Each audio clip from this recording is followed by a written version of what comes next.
The charming, feature-rich life simulation game, Starsand Island is out now for players to enjoy. So get prepared to begin your new cozy life with some useful tips and tricks.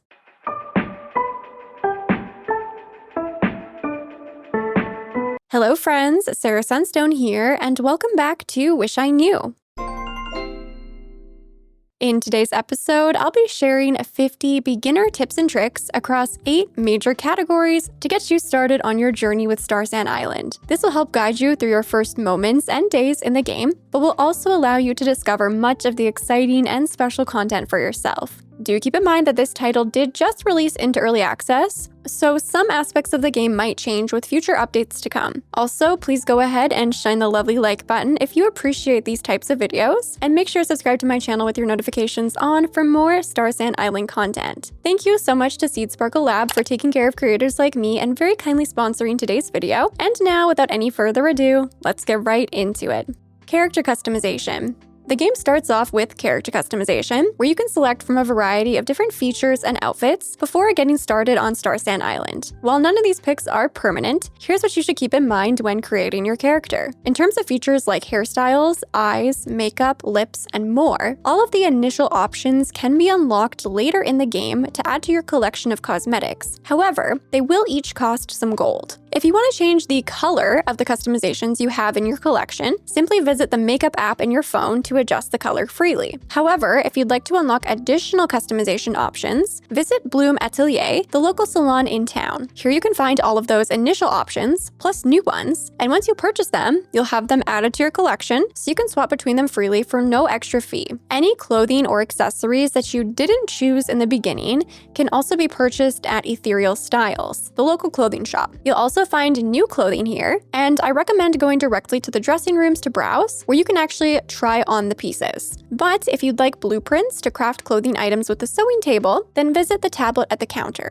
Since you have to purchase any accessories you don't pick in the beginning, I would recommend picking one of each type of accessory, even if you don't want to wear it right away. For example, if you really like one of the bracelets or hats, picking it will add it to your collection permanently. You can remove these items once you load into the game, but then it's just one less item you have to buy. You can also create up to 5 outfit presets by visiting your wardrobe, either physically or via the app on your phone, and selecting this tab here. You can also set 5 presets for your pajamas, which your character will automatically change into when going to bed, and 5 additional swimsuit presets for when you visit the hot springs. If you want to overwrite an existing preset, click this icon here, and you'll swap out whatever you previously had saved with the current outfit your character is wearing. On top of all of this, you can also create 5 presets for hair and makeup through the makeup app. It works the same as the clothing presets, but this is perfect if you want to be able to quickly swap between different hairstyles and even fun makeup options. And if you're curious to know how to unlock even more customization options, keep watching, because I'll be sharing lots of ways to find exclusive cosmetics a little later in the video. Navigation and traversal.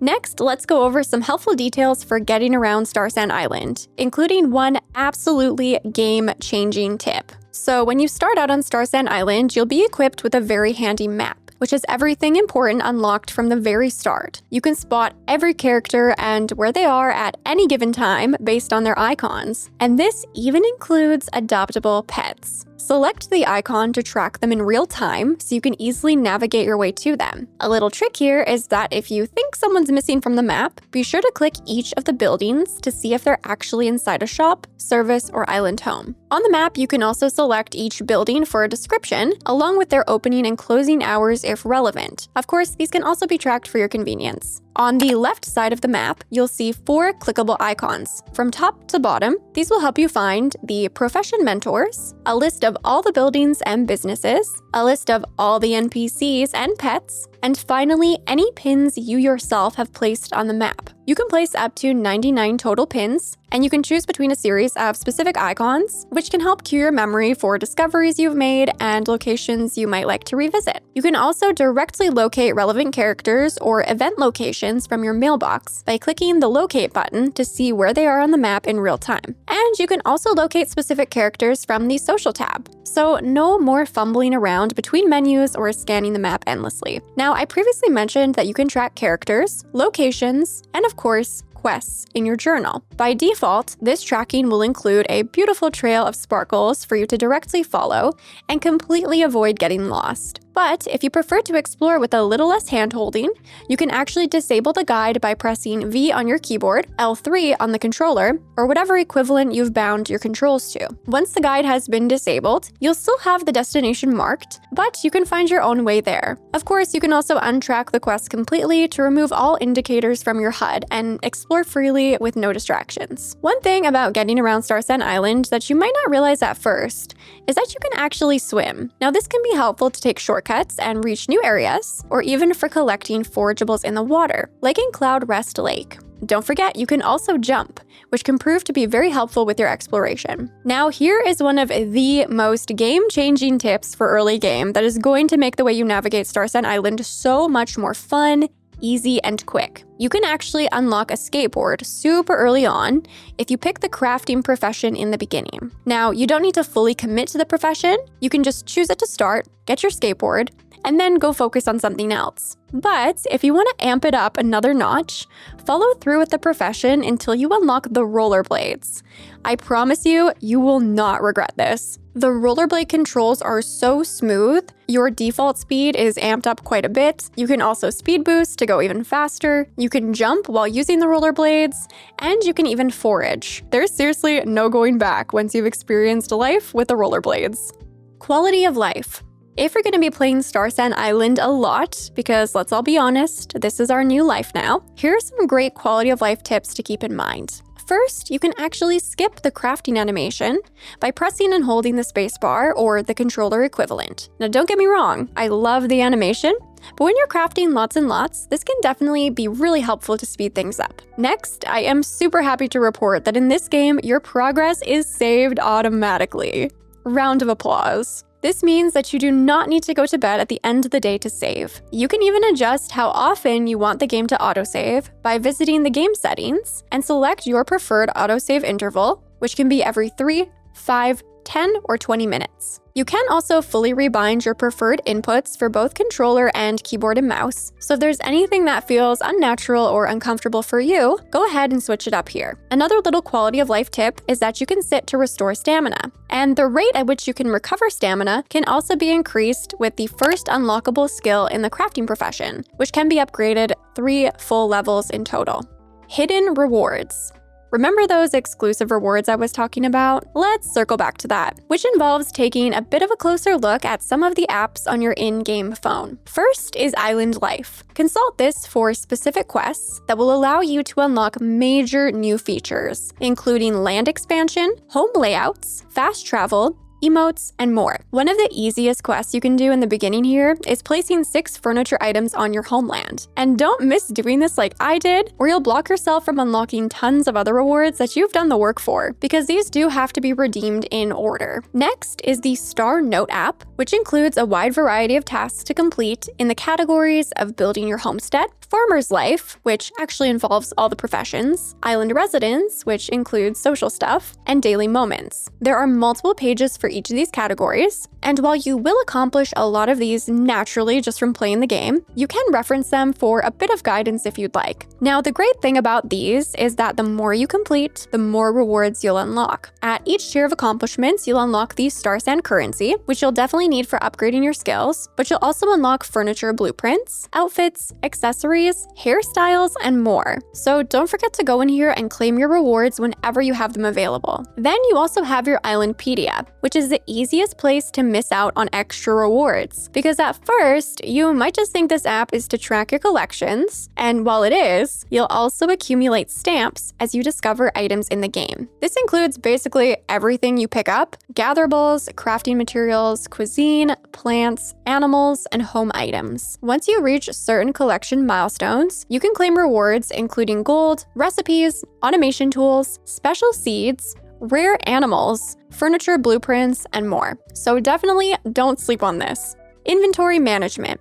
As you can see, there is lots to discover and collect. But luckily, there are also lots of great tips for inventory management. First of all, if you're ever uncertain about what a specific item is for, check the item tips, which will indicate its purpose. For example, processing, cooking, crafting, landscaping, aquascaping, and more. By checking this label when faced with uncertainty, you'll be less likely to accidentally sell something you might need. Like most farming and life simulation games, I definitely recommend crafting a storage bin early on so you can offload some of your inventory into your home storage, especially those items that you don't need too often, but you also don't want to sell because you'll need them in the future. The storage chest recipes are available at the general store and are tied to the crafting profession. I absolutely love how in Starsand Island, you can actually just store items of the same type in a storage chest without even opening it. Just stand in front of it and press G or the equivalent prompt to stack any items from your pockets that are already in the chest. It's super quick and convenient. It's worth noting that crafting and processing pulls from your home storage, and on that note, you can also track recipes, so the required materials will be pinned to the left side of your HUD. And this way, you don't need to keep checking what you need over and over again, and you can have it pinned during your exploration. Now, in this game, you won't be going into town to purchase a bag upgrade because they're actually built directly into the backpack interface. At the bottom here, you can see your total number of unlocked storage spots. Click Expand to see what is required to craft the next upgrade and exchange the materials directly through this interface. It is super easy.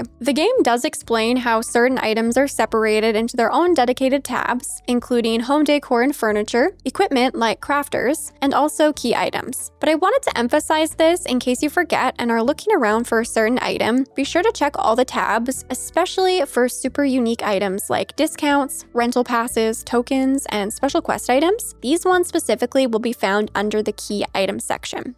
Treasures.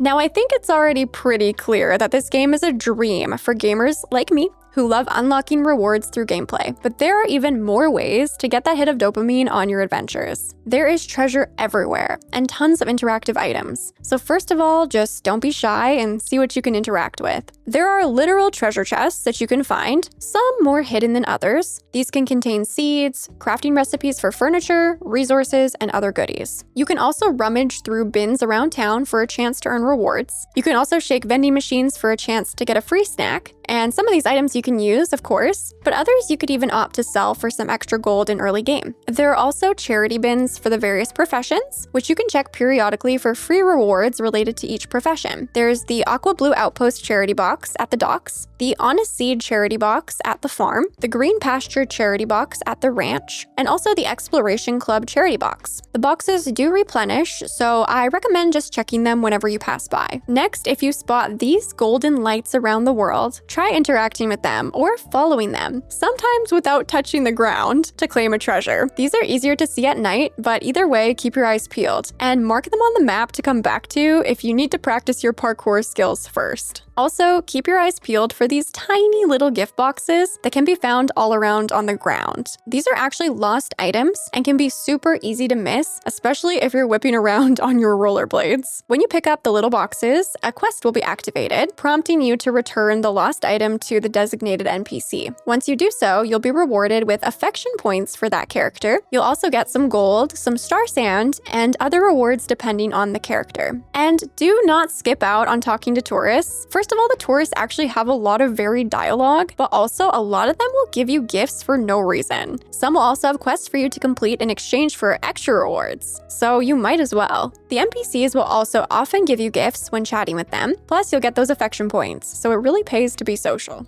Moonlit Forest.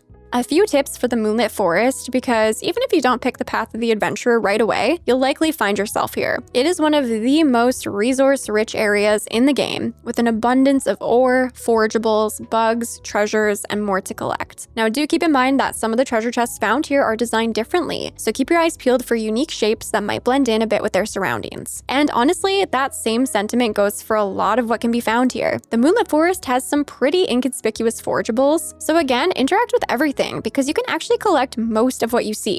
Specifically, these midnight herbs look like they're just part of the natural environment, but are actually harvestable with an axe. And these twilight succulents can even be picked off the wall and are great for cooking. Speaking of cooking, you can actually cook directly at the camps throughout the Moonlit Forest. So if you didn't bring enough food and you don't want to go home because you're having so much fun collecting all these awesome resources, you can just make some more food on the go. And you can do so with ingredients that can be found nearby, like mushrooms and those succulents, just as some examples, depending on which recipes you've unlocked. These camps also act as checkpoints, so as you're exploring, be sure to fix up the damaged moonweavers, if you can, before leaving, to make your return much easier, since you'll have unlocked the camp's fast travel point when doing so. Usually the resources you'll need for these can be found within the forest, at least in the early areas. Also, be sure to destroy roadblocks that you encounter if your pickaxe is strong enough, because these create shortcuts to make future exploration much more convenient. At these campsites, you can actually also go to sleep. So if you stay up late in the Moonlit Forest, you can just spend the night there and then start a new day. You can also find treasure maps here when collecting resources. To use these, place them in your hotbar and equip them. Then follow the arrow until you find a spot that indicates you can dig up the buried treasure.